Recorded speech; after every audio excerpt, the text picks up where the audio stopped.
এটা আমি কি শুনছি? তোমার মা বললো ছোটবেলায় তোমার নাকি অনেক বড় অ্যাক্সিডেন্ট হয়েছিল।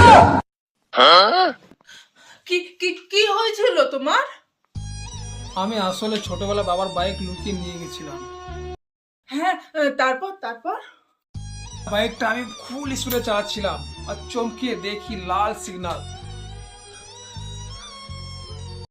দেখছি না, আ, আ, আমি না সামলাতেই পারিনি।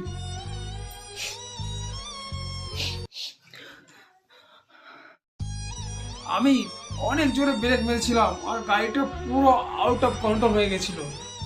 যে একটা গাড়িকে ধাক্কা মারি, এই ধাক্কা মারি গাড়ির উপর দিয়ে উড়ে গিয়ে রাস্তার ওই পারে গিয়ে পড়েছি।